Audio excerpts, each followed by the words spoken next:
જે જમીન પર સિંહોનો વસવાટ હતો, જે વિસ્તાર સત્તાવાર રીતે સિંહ કોરિડોર તરીકે નોંધાયેલો હતો, એ જ 75 હેક્ટર રિઝર્વ ફોરેસ્ટની જમીન અલ્ટ્રાટેક સિમેન્ટને માઇનિંગ માટે આપવાની દરખાસ્ત થઈ હતી અને હવે આ દરખાસ્ત નામંજૂર કરાઈ। સવાલ એ છે કે સિંહોના અસ્તિત્વની ખબર સરકારને નહોતી કે પછી જાણીને પણ આંખ આડા કાન કરવામાં આવ્યા। જો આ દરખાસ્ત મંજૂર થઈ હોત તો 5000થી વધુ વૃક્ષોનું નિકંદન નીકળી જાત અને 50થી વધુ સિંહોના કુદરતી રહેઠાણ સામે ખતરો ઊભો થાત। માઇનિંગના ધડાકા અને પ્રદૂષણથી સિંહો સ્થાપિત થાય અને માનવ સિંહ સંઘર્ષ વધે એવી ભીતિ પણ હતી, પરંતુ ભારે વિરોધ અને પર્યાવરણવિદોના દબાણ બાદ આખરે પ્રોજેક્ટ સ્ક્રીનિંગ કમિટીએ દરખાસ્ત નામંજૂર કરી।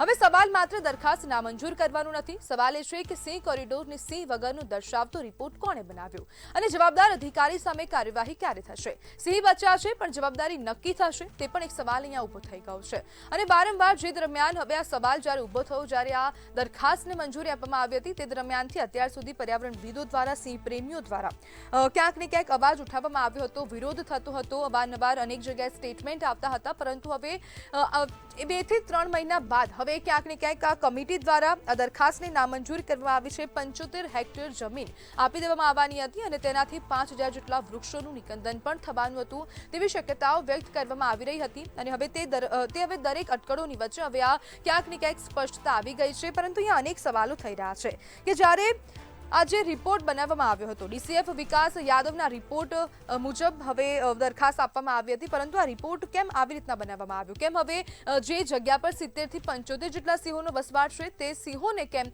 હવે ત્યાં દર્શાવવામાં નહોતા આવ્યા। કોરિડોર હતો આ સમગ્ર સિંહનો, છતાં પણ તેને કેમ દર્શાવવામાં ન આવ્યું તે પણ એક સવાલ અહીંયા ઊભો થઈ રહ્યો છે કે કોના હિત માટે આ કાર્યવાહી કરવામાં આવી હતી, કોના ઇશારે કાર્યવાહી થઈ હતી તે પણ એક સવાલ અહીંયા ઊભો થઈ ગયો છે।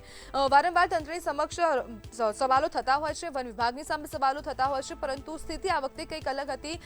જે દરમિયાન 2016માં જ્યારે આ સમગ્ર મુદ્દો એકવાર ફરી ત્યારે ચર્ચામાં આવ્યો હતો ત્યારે પણ વન વિભાગનું કહેવું હતું કે અહીંયા સિંહોનો વસવાટ છે, કાયમી 10 થી 15 જેટલા સિંહ આ વિસ્તારમાં વસવાટ કરી રહ્યા છે, માટે ત્યાં મંજૂરી ન આપી શકાય। તે દરમિયાન માઇનિંગની મંજૂરી નહોતી આપવામાં આવી અને આ વખતે દરખાસ્તને મંજૂરી આપી દેવામાં આવી હતી। તેને લઈને અનેક વિરોધો થયા, અનેક જગ્યાએ ચર્ચાઓ થઈ, મીડિયા દ્વારા પણ ક્યાંક ને ક્યાંક હવે આ સમગ્ર જે આ મુદ્દો છે તેને બતાવવામાં આવતો હતો। તે બાદ પર્યાવરણવિદો પણ ખૂબ સક્રિય થયા, ખાસ કરીને સિંહ પ્રેમીઓ દ્વારા પણ ક્યાંક ને ક્યાંક સવાલો ઉઠાવવામાં આવ્યા, સરકારની સામે સવાલ મૂકવામાં આવ્યા, વન વિભાગને પણ સવાલ કરવામાં આવ્યા। તે બાદ હવે આ સમગ્ર મામલો સામે આવ્યો, સમગ્ર માહિતી સામે આવી અને ક્યાંક ને ક્યાંક હવે ગાંધીનગરમાં જે બેઠક થઈ હતી ને આ બેઠકમાં હવે આ જે સિંહોની જે દરખાસ્ત હતી, ખાસ કરીને અલ્ટ્રાટેક સિમેન્ટની માટે માઇનિંગની દરખાસ્ત તેને નામંજૂર કરી દેવામાં આવી છે। કમિટીએ સિંહોનો વસવાટ ગણાવીને આ જગ્યાની કોરિડોર ગણાવી છે અને તેના પર માઇનિંગને પ્રતિબંધ મૂકી દીધો છે। કોર્ટના નિર્દેશોને કારણે સિંહ કોરિડોરમાં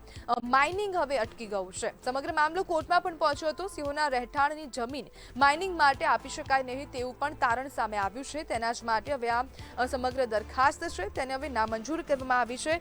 માઇનિંગની દરખાસ્ત રદ થઈ છે। બાબરકોટ સિંહો માટે ખૂબ મહત્વનો સ્થળ રહ્યો છે, કારણ કે ત્યાં અવારનવાર સિંહોની હાજરી જોવા મળશે। આસપાસના લોકો પણ કહેતા હતા કે અહીંયા ઘણા સમયથી સિંહોનો વસવાટ છે, કાયમી સિંહો ત્યાં વસવાટ કરે છે, અવરજવર પણ ઘણા બધા સિંહોની છે, માટે જ આ સમગ્ર વિસ્તાર છે તેને કોરિડોર કહેવામાં આવે છે અને બાબરકોટ કોરિડોર ક્યાંક ને ક્યાંક હવે સિંહોના માટે એક અનુકૂળ સ્થળ હોય તેવું પણ માનવામાં આવતું હતું। તેના જ કારણે હવે ક્યાંક ને ક્યાંક આ જે દરખાસ્ત છે તે નામંજૂર કરાય છે, પરંતુ સવાલ અહીંયા બેવડા જે નિર્ણયો છે તેના છે, કારણ કે 2016માં જે દરખાસ્ત નામંજૂર થઈ હતી તે જ દરખાસ્તને 2026માં ક્યાંક ને ક્યાંક હવે મંજૂર કરાઈ હતી અને હવે ફરીથી સમગ્ર મામલે જ્યારે વિવાદ થયો તે બાદ ફરીથી હવે નામંજૂર કરી દેવામાં આવ્યો છે। તેના કારણે પણ અનેક ચર્ચા થઈ રહી છે કે કેમ હવે આ જે વન વિભાગની અંદર જે અધિકારીઓ બેઠા છે તેમના દ્વારા કેમ હવે આવા પ્રકારના નિર્ણયો લેવામાં આવે છે। 2016માં જે નિર્ણય યોગ્ય હતો તે નિર્ણય હવે આ 2026માં અયોગ્ય કેમ છે।